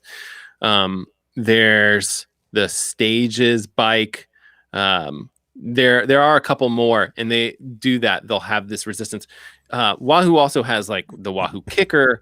There's the Trax Neo. There's all these different like smart trainers that do the same thing, where they'll add resistance to the actual rear mechanics of your bike, to where like you have to put out more power to try to match whatever your goal power is for the workout. So your workout has this thing where it's like go up and then take a break and then go up again. Then it'll try to force you through the workout in what they would call erg mode. But I haven't seen it based on heart rate. So if I see something, I will reach out and highlight it on my channel. Here's a good question. Jody says, how did you both overcome the fear of people watching your videos and the imposter syndrome? I've got a story for that, but I'll let you go first. So I think that's hard because I think at least at first, like you're going to post a video, you're going to hate the way that you sound. And that's never going to change really. Like you're like, gosh, my voice is so annoying. And here's my suggestion for you. Like, either decide that it's not worth it to post something, or like decide that it is worth it. And I think what you're going to decide is that it's worth posting something. Like, I think that you have something very important to say, and you have an opinion and a perspective that I don't have, and that I promise I will find interesting, and that you should post that. And so the value of you posting that, and the value of you providing that information to other people, is worth it for you to get over that hump of like, my voice is annoying, or I'm going to say something stupid, or whatever it is. Like, I promise it's worth it. And then you need to do it 100 times and it'll get easier. Yeah, totally agree. I think the biggest hurdle for me was starting so late in life. Like, you know, mid-30s guy, I got kids, I work in a very professional environment in mechanical engineering. You know, it was embarrassing, basically. And I was fortunate that I had a lot of the camera gear early on from like for photography hobby that I was into. So I actually, a lot of my first videos, I didn't even tell my wife I posted them. Right. I just literally, like, under the radar, set up some lights, made my video, put them quietly on YouTube. And then it kind of went from there. So I agree. Like, but I think that's okay. I mean, I really don't like the term YouTuber. Have you ever? I hate it. Like, I hate it. It really bothers me. And I think it sounds unprofessional. And then here's the other problem with it is, like, I don't know if I have like a respectable career, right? But like, I have some job that I have that's a real job. And, you know, and it's and then, and you and I, even when we describe YouTube, it's like, well, this is we have a real job, and then we have our other thing that we do. But like, I hate the YouTuber thing. And I don't ever describe myself that way. What's worse is the word influencer. I absolutely can't. That's like, you're influencing. It's almost like a drug, like a drug addiction. You're influencing someone to buy this thing. Yeah, exactly. I hate that. Yeah. I really hate that. Like, oh yeah, I'm going to drug someone and take advantage of them. I'm going to influence them. And that's, And, we have, there is that power that you are, if you took money and you posted a review in a positive way that's about something that's should be a negative way. Like, I see that happening on YouTube. It potentially could happen, but I pride myself in not doing that. I know you're not that way, and I know Hunter and Ryan in the chat are definitely not that way. So it's a really weird thing, but the imposter syndrome up front for me was huge, because I'm an introverted guy. Like, I don't do this stuff. I'm live on YouTube with 40 some odd people watching, and that's like totally uncomfortable for me. But day by day, the more you do it, the more natural it feels. Exactly. But editing my stupid face for 2 hours is definitely a pain every time. Yeah. Staring at yourself, fumbling. Thanks for your question, Jody. Okay, let's jump down. There's a lot of chat. Sorry if we don't get to all of the questions, guys. Yeah, no, thanks for joining, everybody. Really appreciate it. But they are great questions. I really like, so far, I like all the questions that we've had so far. Yeah, good mix. We've had sports, running, triathlon. Yeah. We've had some YouTube questions. It's a good mix. I'm late. Daily runner here from San Bernardino, California. Bernardino. There we go. Hi from South Africa. That's awesome. Have you guys experienced instant pace issues with the Garmin 945? Mine is way out compared to my Coros and Polar. Lots of guys online have the same issues. I don't feel like mine's way out of whack, but I don't know. It's not like, I think they filter it a little bit, so it's not like jittery. So you kind of get a consistent number, and it's not kind of all over the place. How do you feel about that, Matt?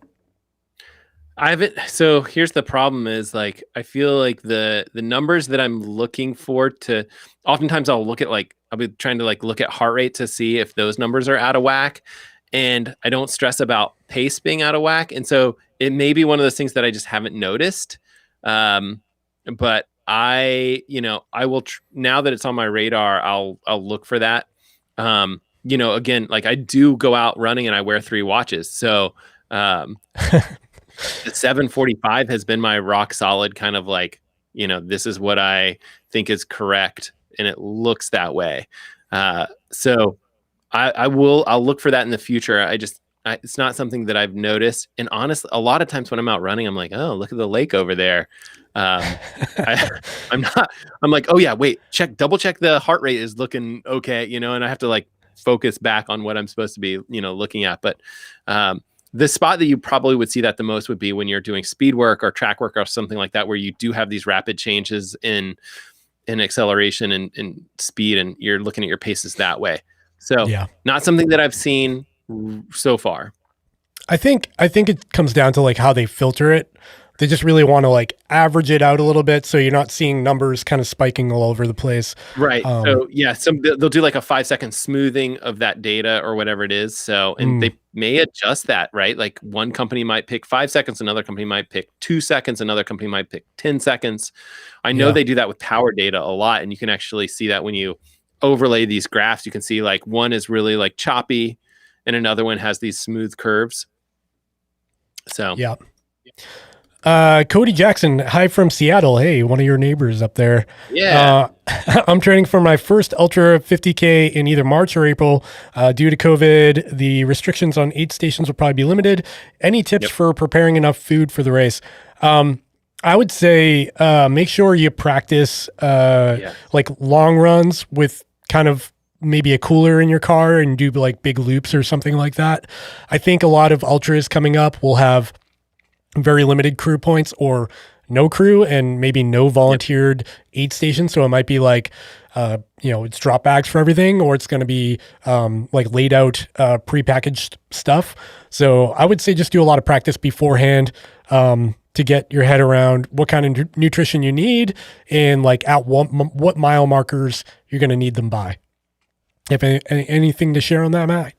Yeah, that's exactly what I was going to say is like, hey, practice what you want to work with, because what you're going to find is like, yeah, it's a negative that you don't have all of the crew and you don't have all of these aid stations and things like that. But the other side of the coin is the fact that like, hey, you can probably race with what you practice with a little bit more. And then you're going to know what's going to work well for your gut and what is not going to make you, oh, I took this thing at this aid station. It's brand new. I've never had it before. And guess what? I'm thrown up in the woods 5 minutes later. Yeah, that's a there's bold less move. likelihood of that happening, right? And so, like Dave said, like practice with what you're going to race with. So that will be helpful. Okay, a couple more, and then I swear I'll let you go, Matt. Keeping you all night here. I've got beer and I'm good. Ryan Clayton says, fine, I'll get an A1 for quote unquote research. Perfect. We talked him into it. Thanks, Ryan. The Surly Trail Goat. What is the one thing in the gear that you use that you could not live without? What is one piece of gear, Matt, that you couldn't leave your house without? Okay, I have, I could probably go on for days on this question. Great question, first of all. And so my guess based upon your username is that you're a runner, ultra runner, but I have a cycling item that I don't know if it's on the bike behind me. It's not, but there's a bike radar that is from Garmin. And it's just called their Varia radar. And basically what it does is it will detect traffic. So it's constantly detecting like any sort of fast moving objects behind you. And so it will kind of give you a display right on your either computer, or they also have another display that's specific for the radar. I just use my bike computer, and it will show you like not only that there's some traffic moving up behind you quickly, but it'll tell you like how many cars are there. So you don't like slide back into traffic after the first car passes and then get hit by the second or third car.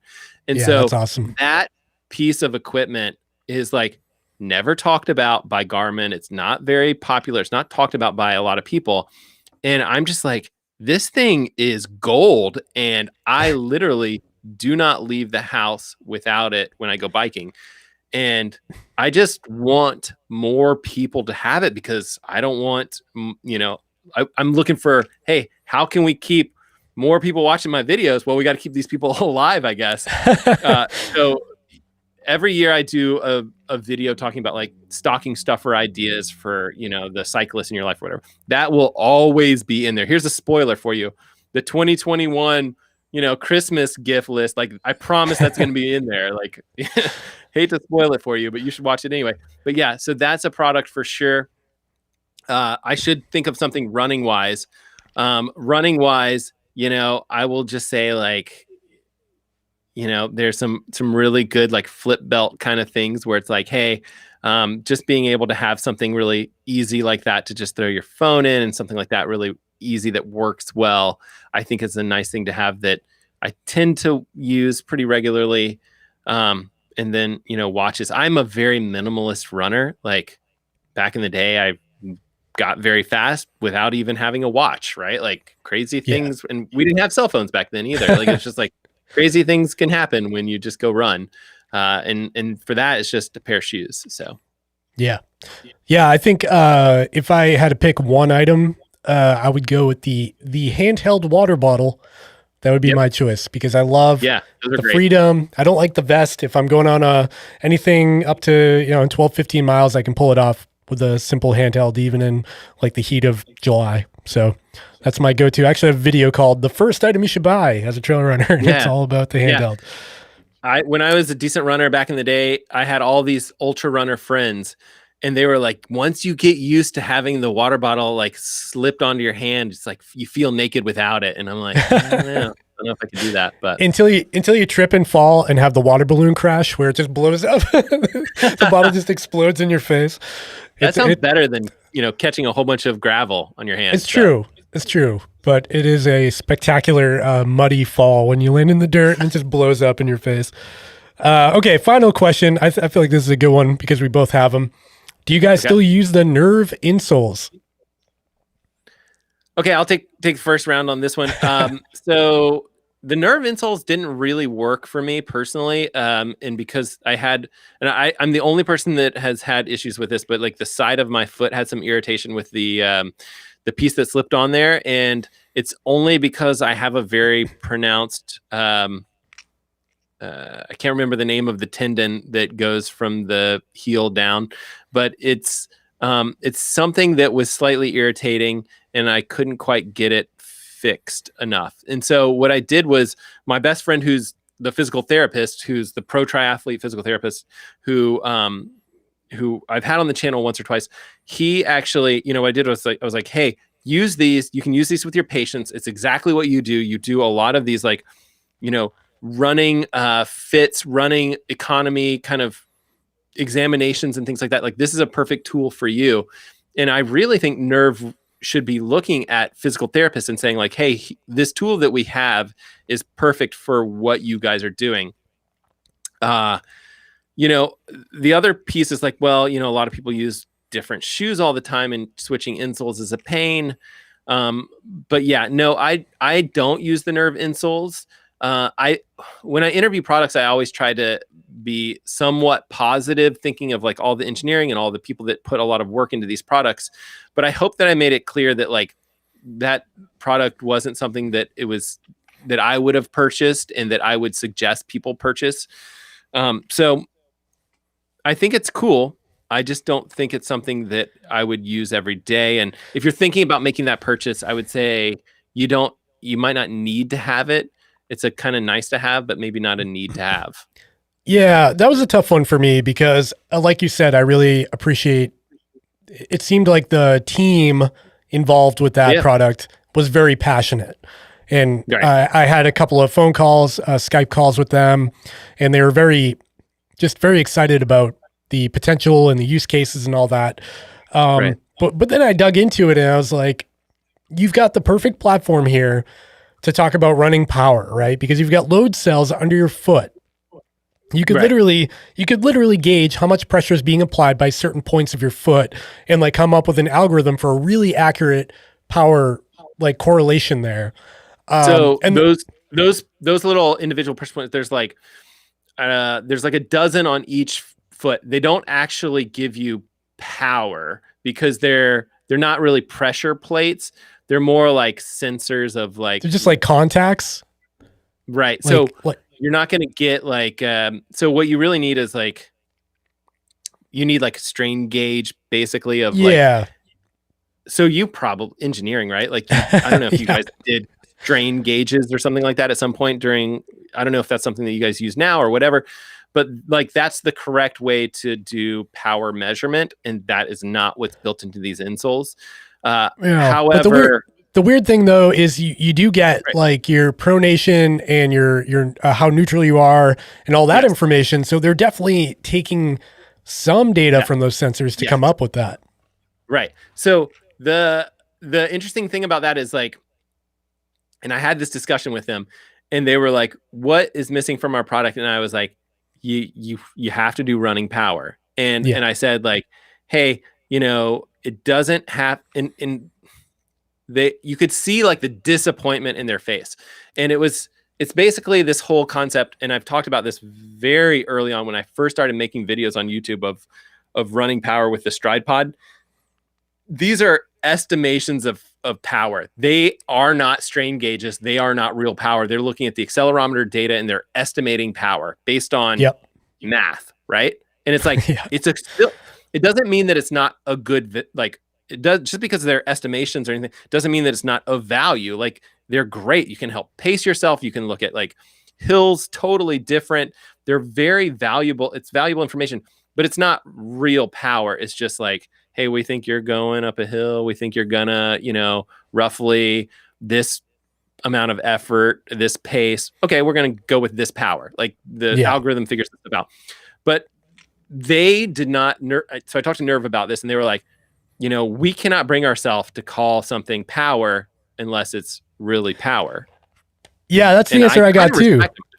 Yeah, that's the same answer I got. They actually outright said like, how we don't know how Stride is pulling that off. We don't know how, you know, Chorus is pulling that off when it's not like it's not objective information. Yeah. Right. It's a made up number. Yeah. And so, and the problem is running power is a real number and they're calling something else running power and it's not real. So they were not able to get over that hurdle. However, I will say that, you know, the smart thing to do is like, have something that's very similar to power and just kind of name it slightly different, running estimated power, running, you know, something like that. Like you change the naming a little bit where you're like, hey, we're still going to give you this valuable information because like you probably look at some, you know, this data either from like a Chorus watch or a Stride Pod and you're like, this is still really valuable information, but like you just need to get over the naming convention, right? So, yeah. Estimated running power. I think I have a problem with it. In fact, I reviewed the Stride Pods like very early on, probably one of the first videos I did. Like, so we're talking almost not 3 years ago, but almost 3 years ago. And I'm just like, you don't need this product. It's, you know, and this is just this is just an estimation. And I'm pretty sure that Stride saw that and did not like that video at all. But at the same time, it's like, you know, it's not real. It's just this made up number or whatever. And so I do have a hard time with it. And so I kind of agree with Nerve insole on it. At the same time, you can't just not do it. Like at this point, like you're these insoles, like you provide data, like you just can't skip over this. So I think when I looked at them, my immediate thought was, these would be great for a running store to have in their shop. Yeah. You know, like where they could do a gait analysis and then they could put these insoles in and see how your foot's reacting and like that sort of thing seems really pretty valuable.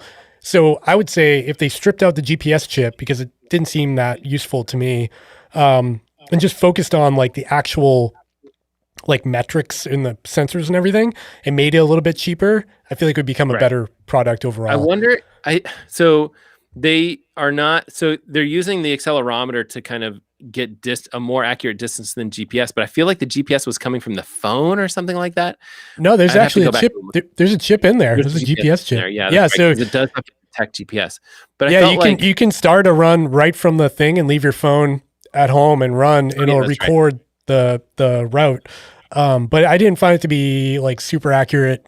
And that like I'm not even interested. Like my watch is getting that data. I'm really interested in like, what's my foot doing? That's like the job of this thing, and why I'm wearing extra insole. I think that some of the distance information was calculated. Like I thought there was multiple ways that it calculated distance, and that I'd have to go back and look at this. But like that, if you were to look at the you know how foot pods can measure distance without using GPS, and it kind of ends up being more accurate than GPS.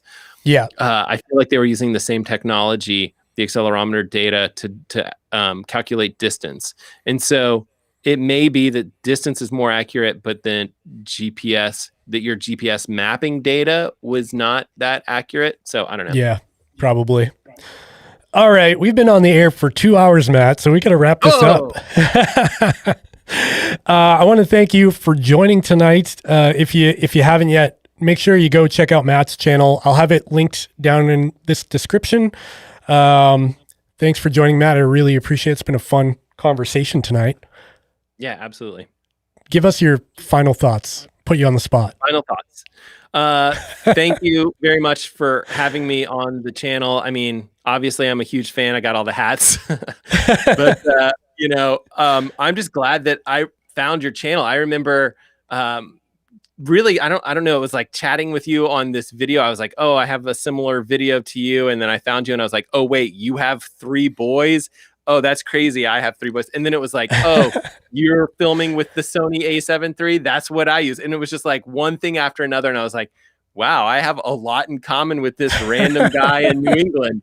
And so one of these days I am very much looking forward to like sitting down in person and, having a beer with you. That would be wonderful. Yeah, man, definitely. I can't wait for this whole thing to be over so we can finally travel and, I can meet a lot of the people I've met through this platform. It's been a lot of fun.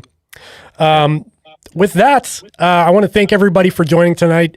It's been a really fun conversation. The chat was really fun tonight. You guys had some great questions. Make sure you check out Matt's channel. Make sure you hit the like and subscribe down below if you thought this video was entertaining. If you listened for the past 2 hours, I'd be impressed. And again, if you're interested in one of the last CTS hats, they're in the link in the description. There's about 19 left. Actually, Hunter just bought one, so I got to ship that out. Thanks, Hunter, for that. And with that, we'll see you in the next one. Thanks, everybody, for joining.